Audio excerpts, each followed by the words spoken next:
Good afternoon, everyone. Thanks for joining us. As a reminder, everyone's been muted upon entry. Please be sure to stay on mute throughout the webinar to ensure that we can hear each of the speakers on our panel today. The meeting is being recorded and will be available on our YouTube channel within 1 week. We won't be taking any questions today, but feel free to introduce yourselves in the chat as we will be reviewing the chat after. Closed captioning has been enabled for your convenience as well for this panel discussion. And without further ado, I'd like to pass it over to Abby Marr, who is OPDV's Associate Counsel and Director of Gender Violence Prevention and Programming. Thank you. Thanks, Rosemary, and hi everyone today. Super excited to see everyone who's able to join us and to be with you today for understanding the new Title IX, our panel discussion as part of our Sexual Assault Awareness Month activities. Just some quick background about OPDV, and then I'm really excited to introduce and turn it over to our panelists. So OPDV, the New York State Office for the Prevention of Domestic Violence, is the only executive level agency, state level agency in the country dedicated to the response and prevention of gender-based violence. Our mission at OPDV is to end domestic violence, sexual assault, and all forms of gender-based violence. And as part of this work, we administer the New York State Enough is Enough funding program. I see some of our providers on this call. I'm really excited to see you join us today.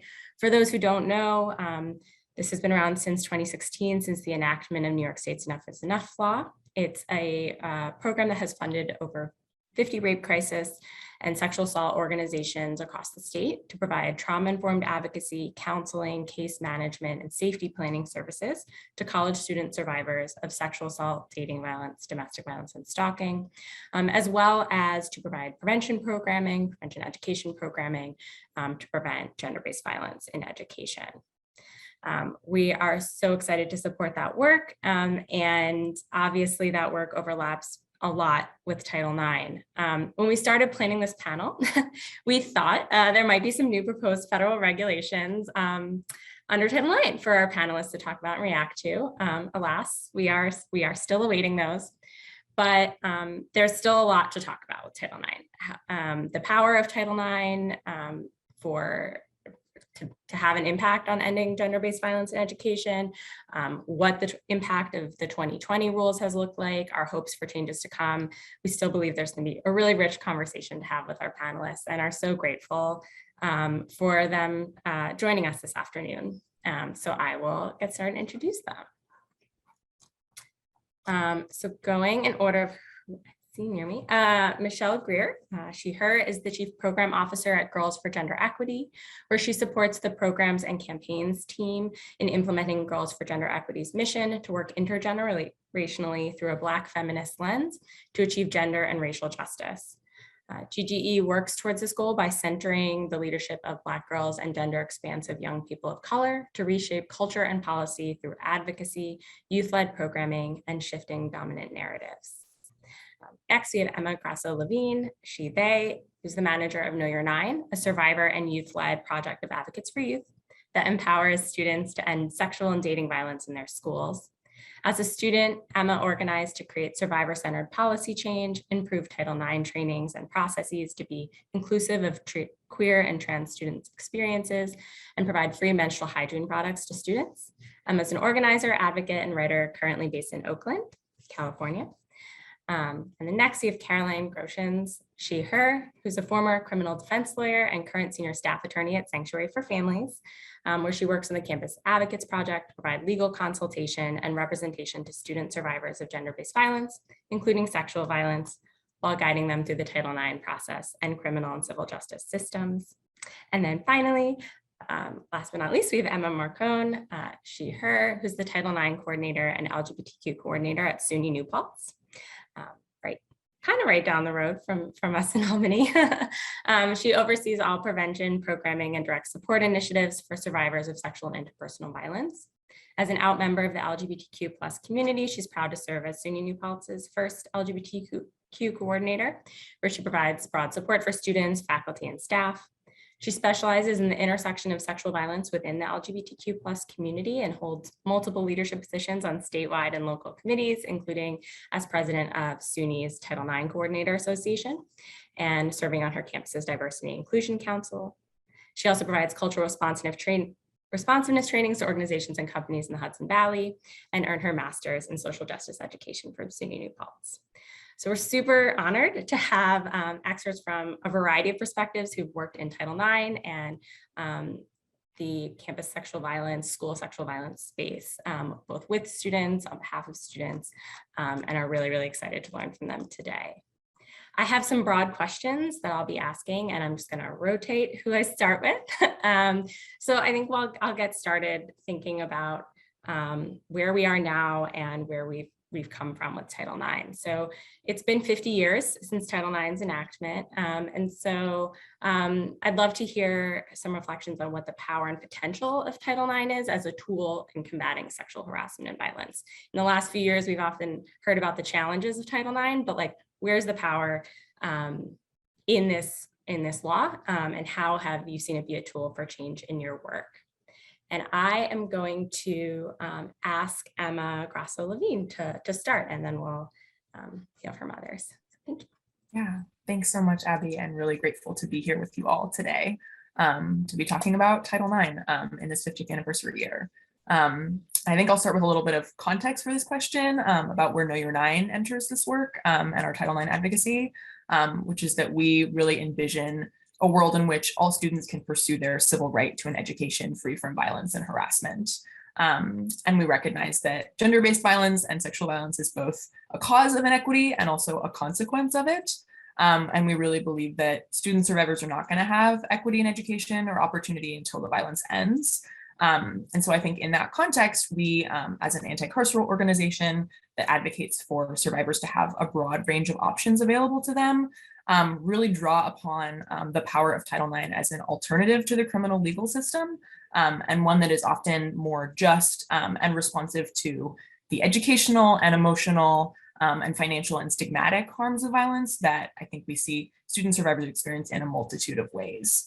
That being said, of course, we always support the choices that survivors may make if they want to engage in the criminal legal system.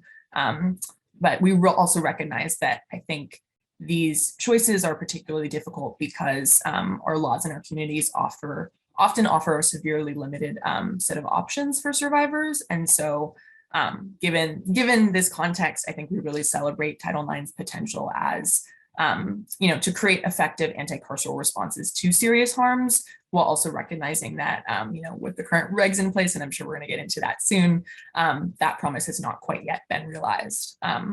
So I think that's sort of where we come into Title IX advocacy. And also I think recognizing that there's still, even in the context of that power, there's still a lot of work to do and a long way to go to sort of achieve that vision of a world in which students have access to education free from violence and harassment.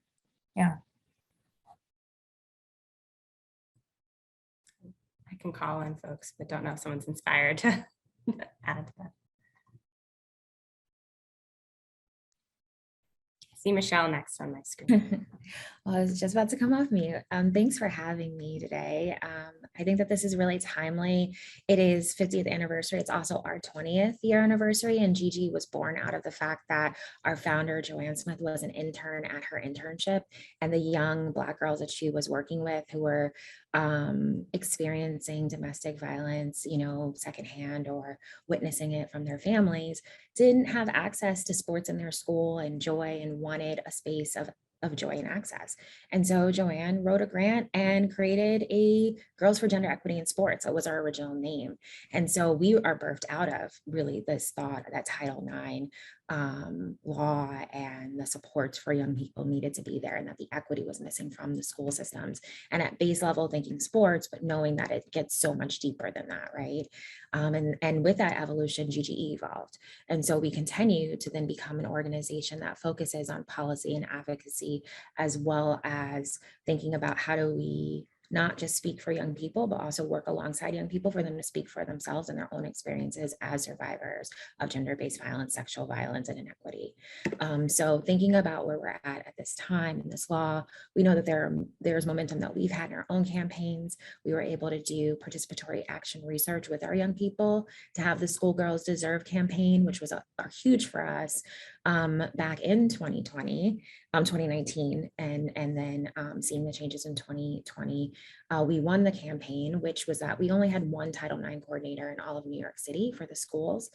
And that in itself was small. The position wasn't fully filled by one individual, but that meant that for all the boroughs and for millions of children, there was only one person to come through to for K-12. There was only one person for principals to come to for any administrative staff and to receive training. And so we advocated for 7 Title IX coordinators for all boroughs so that we could begin to have that.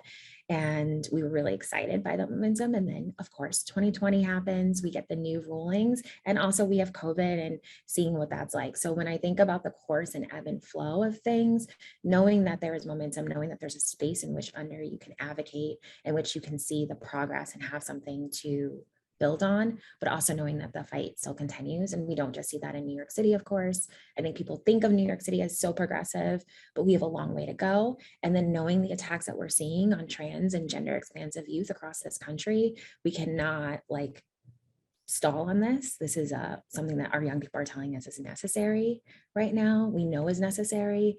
And I think that by seeing these changes and getting to this moment, it's just really what can we do to move as quickly as our, I don't want to say opponents, but the counter arguments are moving so that we can support young people. I can jump in off of there, and I just echo what everyone is saying about, appreciation for being here and the importance of this conversation, and just so glad to be having it with you all. So I am an attorney representing students in Title IX cases, and then also supporting them in the criminal system and the civil system. So that's kind of the perspective I bring. And so a lot of what we do is talking with students about their options and just kind of educating them on their options.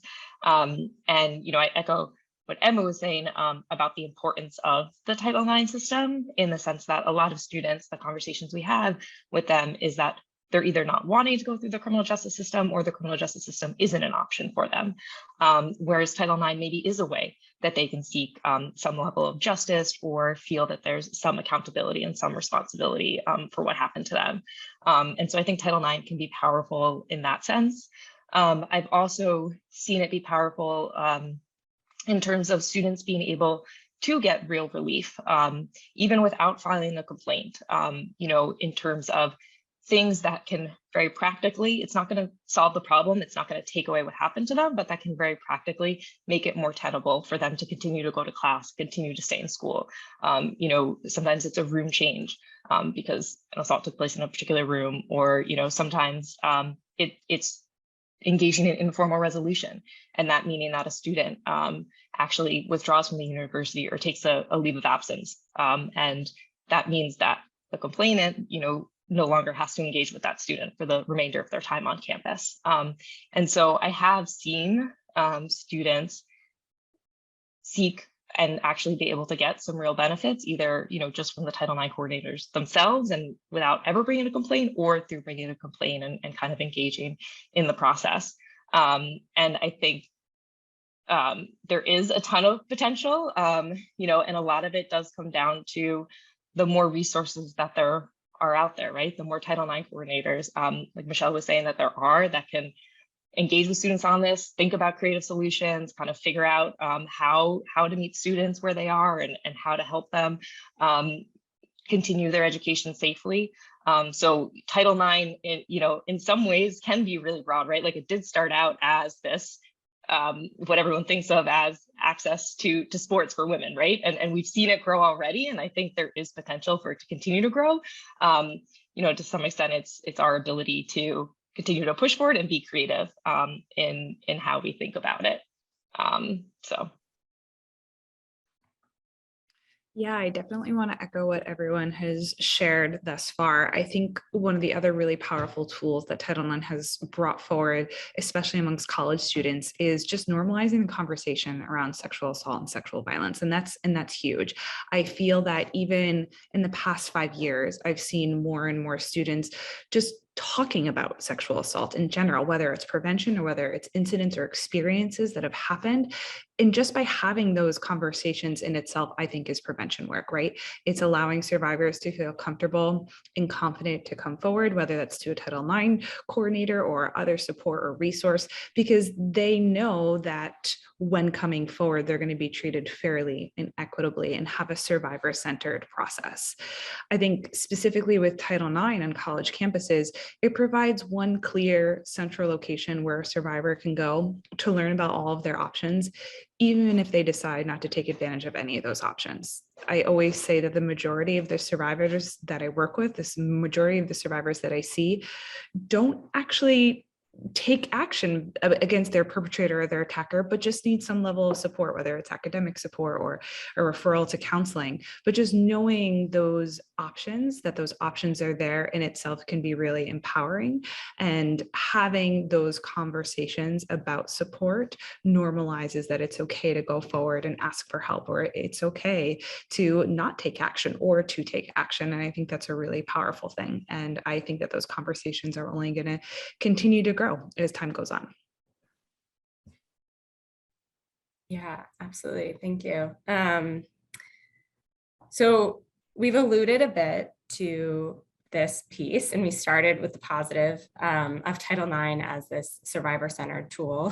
But starting to bring us down the path to reality of where we are today, I want to dive in a little bit more on what we would want people to know, or you'd want people to know about Title IX as it exists today, what some of those limitations are, whether it be under the 2020 rules or other limitations you'd like to raise, that and how that shapes the reality of your work with Title IX. For this one, if it's all right, I'll kick it off with Michelle. I'll just have you restate the last part of the question. It dropped off on my. Yeah, absolutely. Just what you'd want people to know about sort of the reality of Title IX as it exists, what those challenges are under the 2020 rules, or more broadly, what challenges are in sort of making that promise a reality.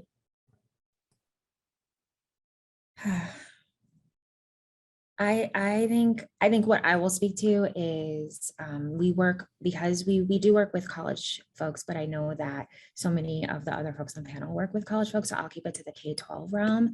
For us, it's really a challenge that in addition to the laws that have been changed,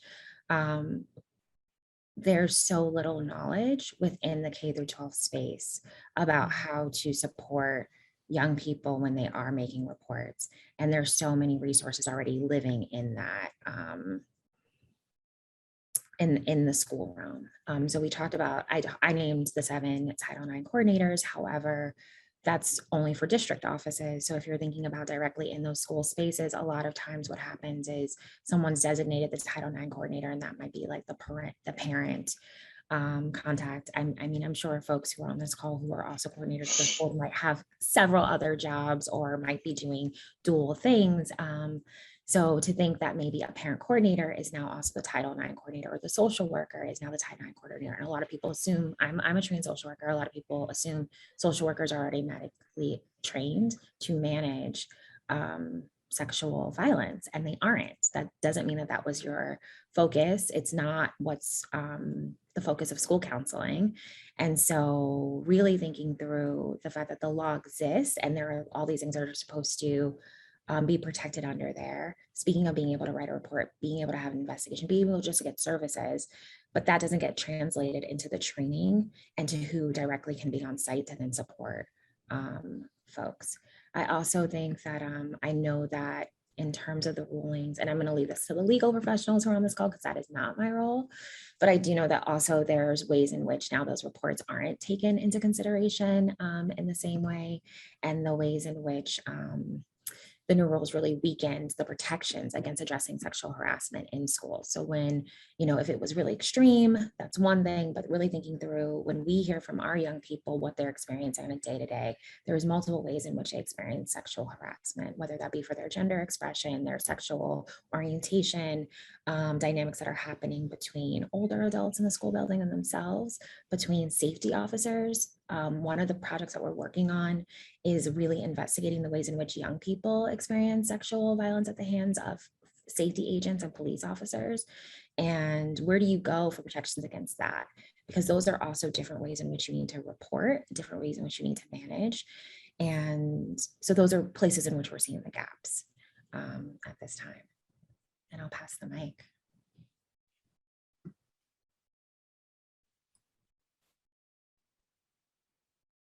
I can hop in. I think one of the challenges, but the biggest challenge that I experienced with the new 2020 regs was just an intense fear that I feel like surged across students and young people. A fear that there wouldn't be a place that they could go to for support, that there wouldn't be anyone who's going to believe them about their experiences.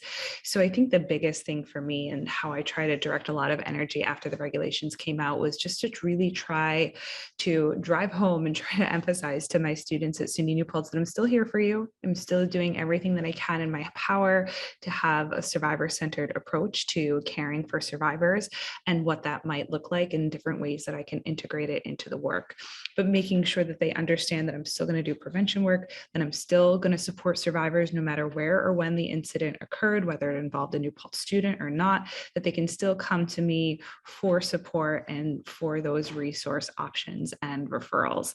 And really, really just trying to do a lot of outreach so students knew that I was still there and that as a human, nothing changed with me in terms of my integral beliefs about supporting and uplifting survivors.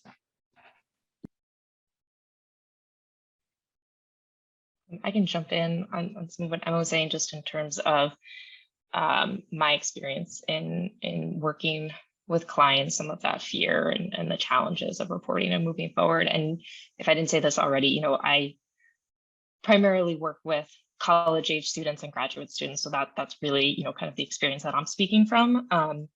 But because of some of the changes, specifically the requirement for a live hearing, where someone actually has to face their abuser, the requirement that there be cross-examination as part of that hearing, as well as the fact that now how the regs are playing out is that schools have to put together these large evidence files, and everything that was ever communicated to the Title IX coordinator basically as part of the case is turned over to the other party without really, any discretion. And so not only is that extremely cumbersome for someone to now go through, a student to now go through and analyze and try and figure out what's going on in there, but also a lot of times we're seeing a lot of character assaults interjected in there, right? Because now all of a sudden, if someone in an interview said things about someone else, now that transcript is turned over to the other person. And not only are they having to read that, but think about how they want to respond to that, and all of a sudden we're in a space where, we're now defending our character, on either side. And so I think that all of that makes it really challenging for students to move forward. And I will say an experience that I'm definitely having more often than I would like to admit to is, students starting out a case and then midway through it just becoming too much, and then, going and seeking informal resolution, or even us having a lot of conversations about what does it mean for me to withdraw from this case, or as we get to the hearing, what does it mean for me to just not participate in the hearing after they've done everything else, because it goes on for a while, they're, exhausted with the process, and it is re-traumatizing, quite frankly, at least sometimes. So that's definitely been a challenge I've seen with the new regs. There's also challenges with the jurisdictional requirements. So particularly in campuses that are set in cities, it has to happen within the, on campus or within a campus program. And so if it happens at a study abroad, if it happens at an off-campus apartment, all of a sudden it's now not covered under Title IX. One thing I would say though, is a lot of schools, not all, but a lot have been good about also creating a sexual misconduct policy, which catches the things that don't fall under Title IX. And so I think that's a big point of education for students, because not all students realize that. And so they kind of have heard from the news or from their friends that this isn't going to be covered because it happened at an off-campus apartment. And so the more that they can know that actually, have a conversation with the Title IX coordinator, because it may actually be covered. And then I think probably the last piece is cyber sexual abuse, and there just not being the level of coverage that I think is necessary for the reality of what students are facing, that coverage not being a part of the new Title IX regs. So I guess much more work to be done.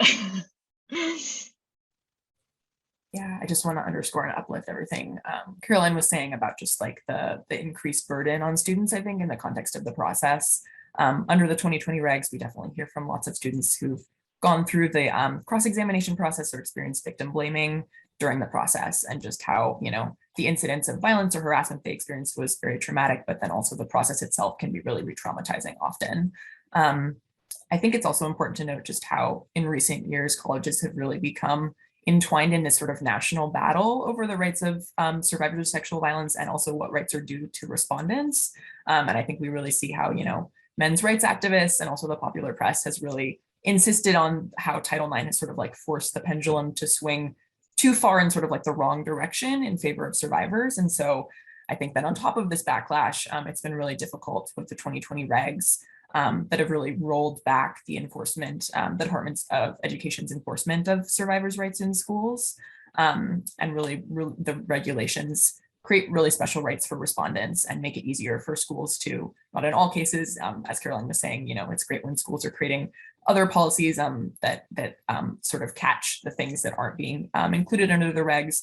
But we're also definitely hearing from students how the regs make it easier for schools to ignore survivors' reports of violence. And so I think, in the context of this backlash and the retaliation also that students often experience when they're reporting, it's really making it much more difficult than ever for survivors to report today. We did a survey of survivors. The report is called The Cost of Reporting, in case anybody wants to look at it. But we surveyed survivors who formally reported to their school and really found across the board a massive failure on the parts of schools to fulfill their obligations under Title IX. And I think while this has been going on for a long time, even before the 2020 regulations went into effect, I think that the current regulations are really absolutely exacerbating these issues and actively harming student survivors. And so I think I just want to uplift that, the way in which survivors are being expelled or suspended, taking a leave of absence, having to transfer schools, or being forced to drop out. And so I think in the context of all this, the way that we engage and that is really just increasing our support for students who have to take the burden upon themselves to push their schools to give them the resources that they need, and advocate for changes by, things like we've seen a wave of organizing and protests and walkouts and things like that organized by students. And so I think it's really important to support students in that advocacy work, and then also, support folks at schools and administrators who are, taking it upon themselves to do what they can in the context of the difficulty and the extra burden that the regs have created.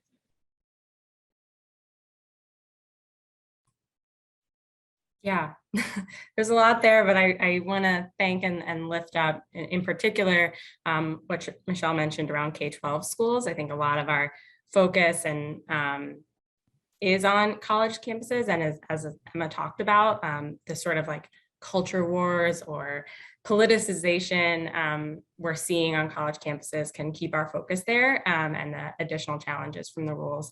But really that, the impact of Title IX and how we think about Title IX and sexual violence in the K12 space has its whole other layers of burdens, whether because of the rules or even before them. And so really appreciated that point. And then, yeah, this sort of the fact that this is such a hot topic and makes this so sensitive, on top of the fact that these policies can be really really re-traumatizing and burdensome to students in trying to access their rights. I think this sort of brings us into what my next question was, which is what sort of your priority on how you would want to see new rules approach Title IX is. So whether that's a change to the specific 2020 rules or some other change that we would hope to see from the federal government and how they approach Title IX, whether it be around prevention, other supports, just sort of what would your vision be for some changes? And with this one, I'm going to start with Caroline. Yeah, sure. So, it's hard to kind of tackle that, right? Because I think there's a lot that can be done.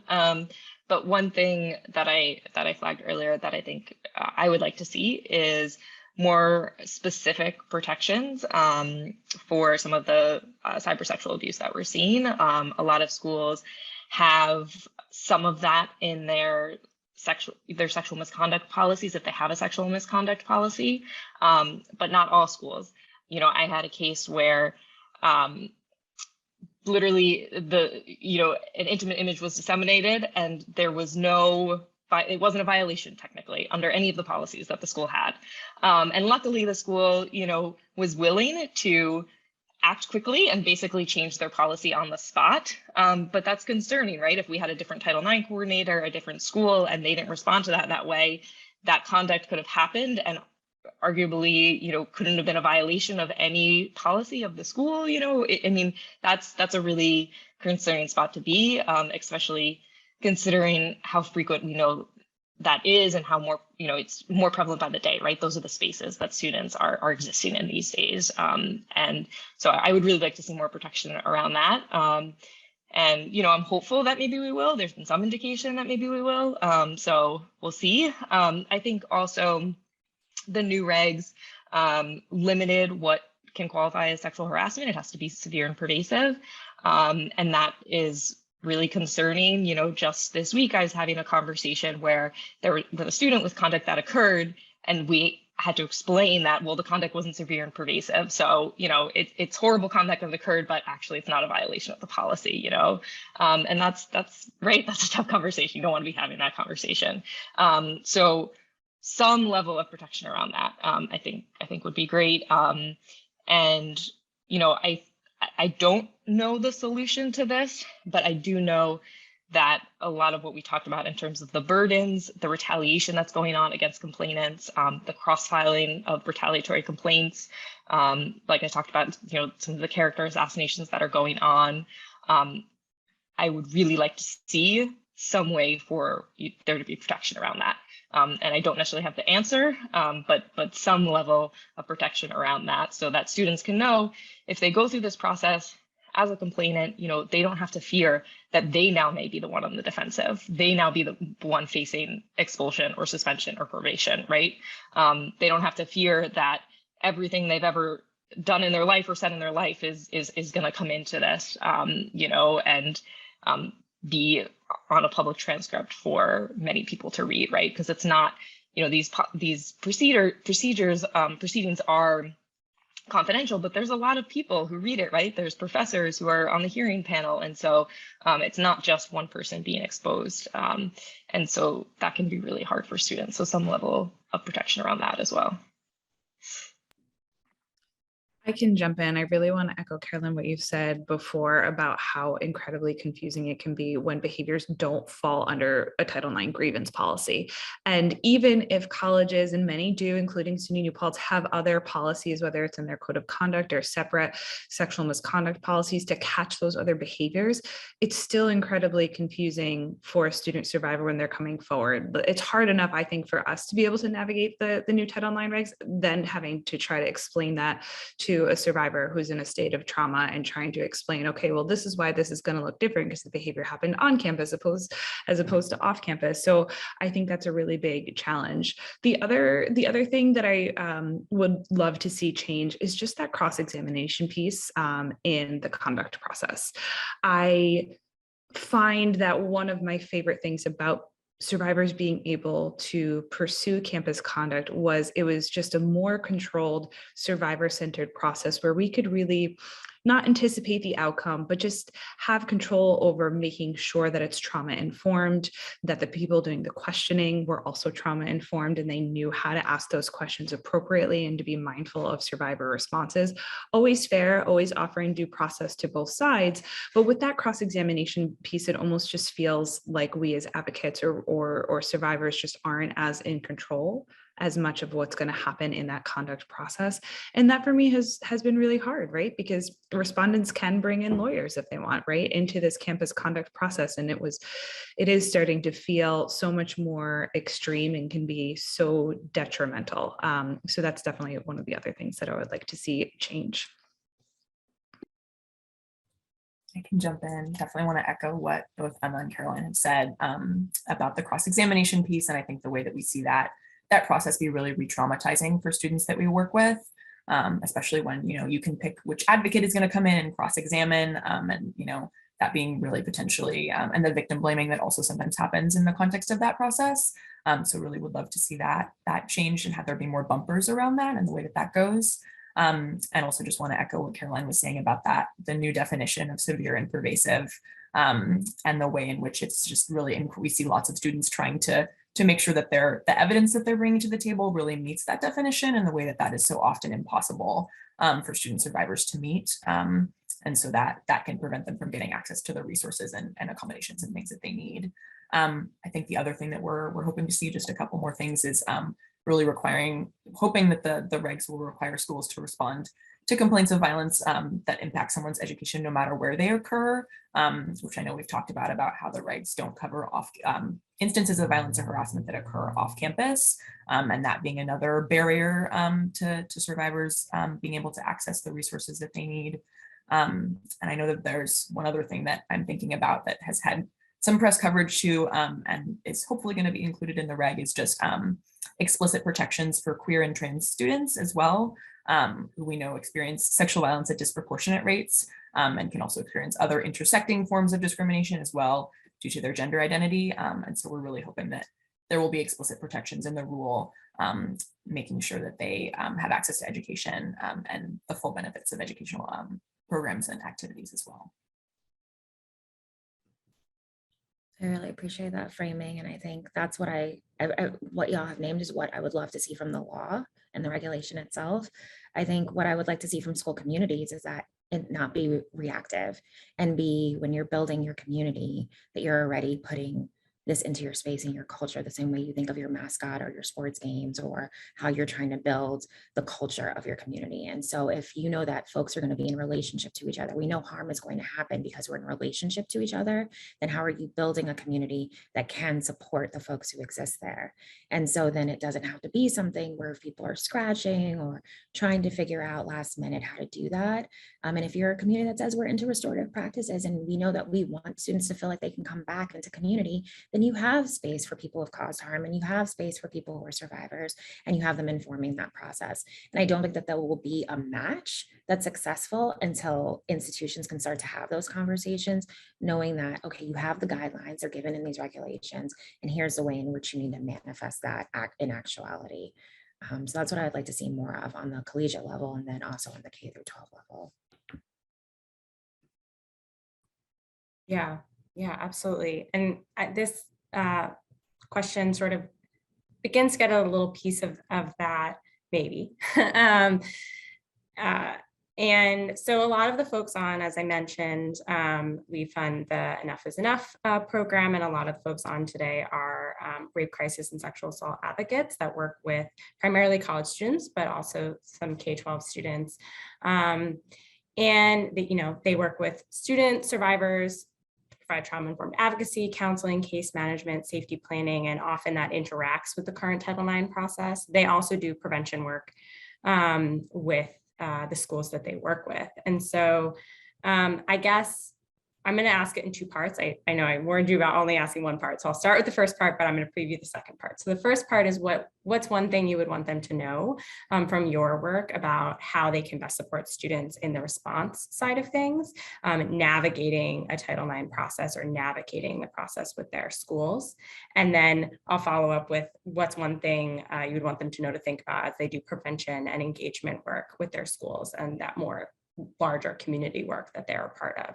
So starting with what's one thing you would want them to take away from this conversation on supporting students working through a response to an incident. And with that one, I'll start with Emma. Me, Emma? Yes. Oh, yes, you, Emma. Great. Excellent. I think the biggest thing is every college campus is so different, especially in terms of where does the Title IX office actually lie? Is it part of student affairs? Is it a part of human resources? Is it a part of campus security? So making sure that students, especially, or survivors especially, understand the respective work that all parties do. So what is the role of the Title IX coordinator? What is the role of these off-campus resources, and being sure that both parties communicate with each other about who can do what, and making sure that we're consistent with our messages of support in terms of not confusing students of where they can go for what resource, I think is really important, especially because every college campus is different. So if a student has a best friend who goes to a different college in a different state, right, who they go to and their experience is going to be so much different than on your specific college campus. So just being very, very transparent, being very clear. I think Michelle was talking about this before, but advertising as much as you can, not just at first year orientation of like, where can you go to report? What are the resources available? Here's how these different people can help support you. And here's where that support might differ, but here's where you can go to report. Here's a phone number, here's an email address, and really just trying to integrate that into campus culture as frequently as possible. So many times when we tell students what to do or where to go, until it happens to them, it might not necessarily resonate, but being sure that we're being clear about our marketing, I think, is integral to make sure survivors know in the moment who they can go to for support. And we're just doing part one right now, right? Got it.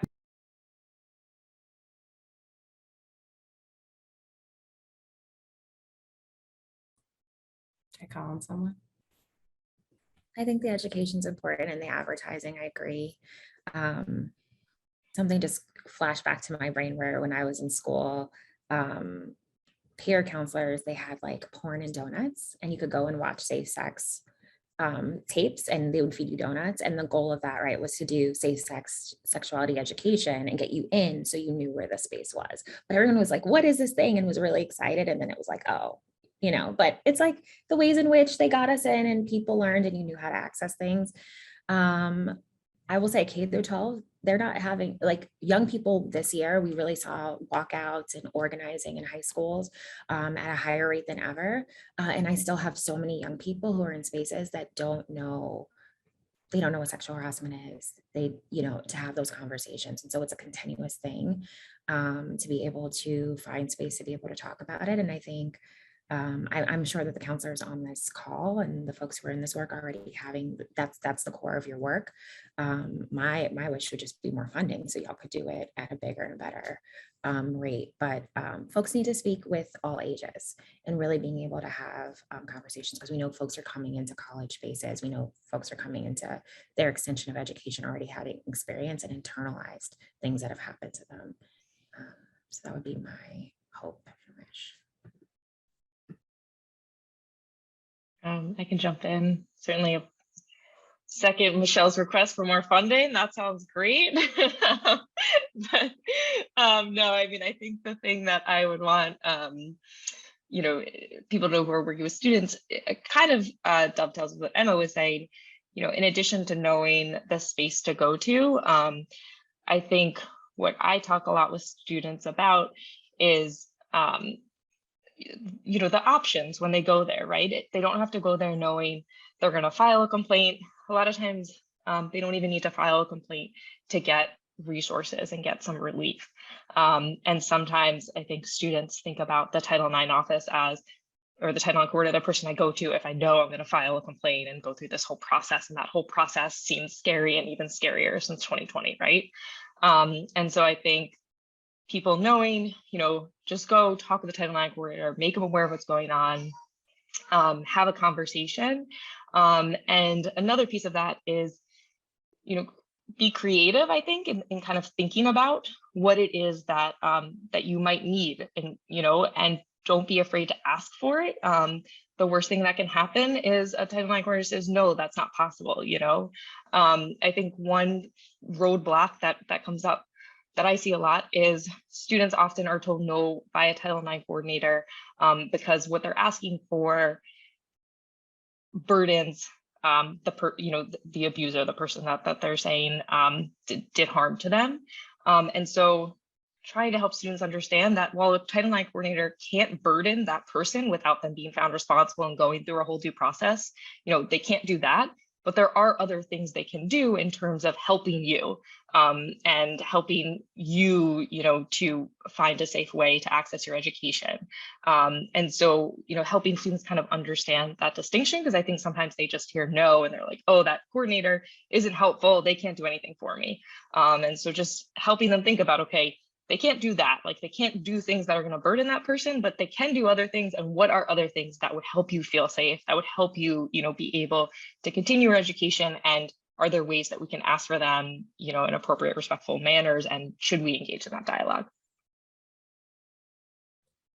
Definitely want to echo what other folks have said around the transparency piece. I think we get so many students that come to us that go like, I'm looking for information about like what different resources are available to me and I can't find it on my school's website, or I don't know who to go to, or I'm confused about how to get the support that I need. And so I think, it's really crucial for students to be able to, for schools to very easily publish, here's where you go if you want confidential resources, here's where you go if you want to file a report, and to have, in the context of sort of this confusing, messy time that we're in the context of the Title IX regs, for schools to be really doing a great job of transparency, and then also for students to have access to folks that can help them sort of like sort out what those different resources are.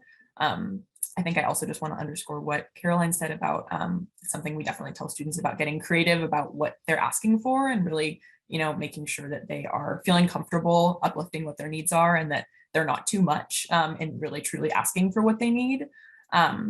And I think it's also just, this is something that I shout from the rooftops all the time, is just the piece about how it's important for folks to know that they can get those accommodations and access those resources even when they have not filed a formal report. I think we're seeing lots of schools sort of like not communicate that super well to students. And so I think it's really important for students to know that and be connected to people and resources who can help them sort of identify what their needs are, and talk that out and think creatively after they've experienced harassment or violence, and then direct them to resources to meet those needs. And I think it's especially important to be coming up with those creative interim solutions and support and resources as we're waiting for the new Title IX rule. Yeah, absolutely. And two things, well, maybe one thing that comes to mind there that I appreciate everyone highlighting, particularly for our Enough is Enough providers, is getting clear yourself on all the different options and where to go on campus, because we know that those things shift and change, and can be, as Emma said earlier, confusing even for the folks working in it every day. And then being able to work with your students to communicate, what their options are and think creatively, and the power of having someone that they can go back to when they hear no, or think that they're, understand no, and thinking about how can I find my healing then, and what can we ask for is great. And then we touched on this a little, but this is part 2. But so, the other role, as I said, that providers play is as key parts of campus, climate teams, campus response teams, as key parts of key partners on campus that do prevention work, how they can think about, or what's some advice you have for them in thinking about how we build a campus that is more responsive to the needs of survivors, how we build a campus that that thinks about prevention holistically, and where, just what some takeaways they should have about that is.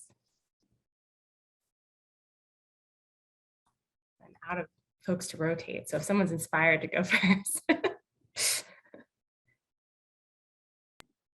I can jump in. I think with prevention work, finding creative ways to engage students or individuals who are not part of the choir, right? So I mean, finding ways to engage students who are not student leaders, who are already really engaged in the conversations regarding sexual assault, violence, and prevention is really helpful. We know that there is such a large demographic of students who, like Michelle said earlier, don't even know the definition of sexual assault or sexual harassment and just don't have that framework. So how can we creatively connect with those groups of students to have conversations about consent? How can we, in 3 words or less, check in with our partner so we don't unintentionally cause harm by making an assumption, right? Trying to establish those ways that we can do that. Michelle, I loved what you said about, was it porn and donuts before? But like, that is such a good example of a program that's going to connect with those students who maybe aren't already part of this current, who aren't already part of these conversations, and finding ways, whether it's food or just different types of programming, to connect with those students, because those are the students who are likely going to benefit the most from our services and resources, because they are probably the students who don't know where the Title IX office is located or don't know how to access the crime victim advocate on campus, right? Those are the students who we want to make sure understand all of their rights and all of their resources and where they can turn to should they need our support. Ben, yeah, I think I just want to echo that. And I think getting creative about what prevention looks like is really important. I know when I was a student, sort of like the default, prevention was like a module that students would click through to sort of like get the key definitions. And like, well, I think that's important to sort of check the box to have all students be able to access that. It's not necessarily the most engaging and doesn't get folks thinking as much about how, the things that they're learning about consent and sexual harassment and Title IX actually impact their own relationships and their communities and their everyday life. And so I think getting creative about what prevention looks like, and creating spaces where students can be engaging with each other and having those conversations, that prevention is, incorporating trauma-informed frameworks, and acknowledging sort of more complicated situations also, that might be, including like queer and queer relationships and scenarios also, which is something I advocated for as a student. I think sort of getting creative and thinking more expansively about how to present that prevention education in a way that brings in more students is really key. The other thing that I wanted to just uplift, in the context of some of the things that Michelle has been saying about more of the K12 side of things, is I know something that Know Your 9 advocates for in the context of prevention is just comprehensive sex education at the K12 level as well, and the way in which that is really important to get folks talking about this, not when they just arrive at college and are just learning about Title IX, but even way earlier than that. And so I think that's an important piece as well. Yeah, that's one of our major campaigns, comprehensive sexuality education, and making sure that young people have some language coming in to be able to know about these things. And I also, folks want to feel sexy and they want to feel attractive. And so if you're having these conversations, being able to have that as well. We know that there's such a lack of providing tools as you're growing up as to what that can look like. What does sexy feel like to you? These are some of the workshops that we do. What does your desire look like? How do you manifest that? How do you want people to see you and react to it? And to be able to hold space where you can ask an adult, like, how do you do that? What does sexy feel like? And then to be able to, then you can sort of understand, well, then you're not just, we have some young people who receive the harm before they receive the sexy, before they receive understanding what their pleasure feels like. And so when you're healing and going back to that, or even wanting to build that, you have to be able to have some spaces to hold that. And that's what, you don't have to go that deep in school, but being able to have spaces where you can just name and articulate how you want to be seen in the world and what's happening with your body is a great space. Because what we're seeing in schools right now, what we're being called to, is that there is more sexual harassment happening in schools now that young people have come back into the school buildings after being quarantined for a lot of time. And there's a lot of relational stuff that's happening because folks weren't together, and that jealousy or those feelings, they don't have the like the space in their day, in their schedule, right? And then they want to add this in versus having it integrated in. In every classroom, you should be able to take a moment to talk about the relational parts. And I know many people will say that's idyllic, but those are the things that have been pulled out of schools in K12, where you're so focused on getting results and moving away from how do we learn together and move together and attach that bond to it. So that's more of what we're asking for and seeking to see. And I think even just if it was a civic engagement course in a middle school around Title IX could even start to extract more of that so folks can be prepared as they get up into high school and college and get ready. Yeah, I think what everyone's saying with respect to the prevention piece and the different ways to kind of access people who might not otherwise be engaging with this material, or to just reach more students and reach them younger is is really important. You know, I think my ideal, idealistic view with Title IX is that, we get to a place where there's a culture change, right? Where it's not acceptable to harm one another in this way, and that it's peer regulated, right? That it's so clear that these things are not okay, that peers are calling peers out, and I think in some cases I've started to see that, and so my hope is that the more prevention, the more work that Title IX does, the closer we get to that place. And I think, the other thing in terms of just what I would want to see for resources is that mental health piece and students being able to access that as well. We know how important that can be when someone experiences harm, and, students knowing that can go hand in hand with reaching out to Title IX. It can be in place of, it can be first and then Title IX comes along, but just kind of knowing that those resources are there and how to access them, and seeing that as a piece of the picture too.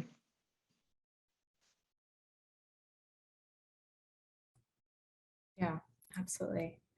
Well, thank you all. It was really, really great to speak with everyone today, to hear from all your perspectives, and to think somewhat in how the way the Title IX regulations are now, or how Title IX as a law can be limiting, but also the promise of Title IX, and our work together within Title IX and broader.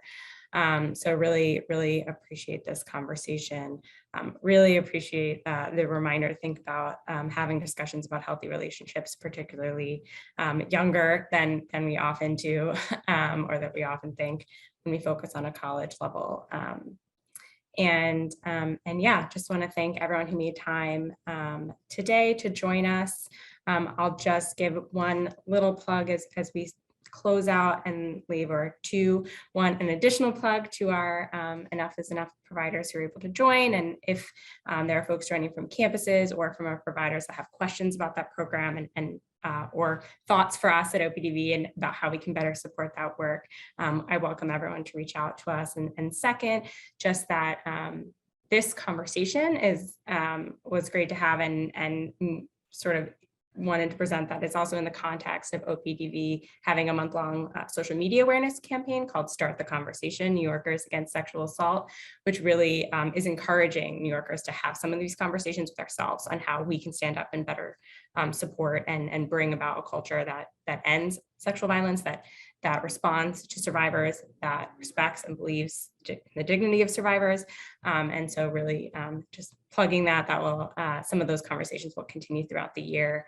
And yeah, just thanks again for everyone joining, and have a great weekend that I hope feels like spring wherever everyone is. And we'll see what happens with the regs next month. Thank you. Thank you.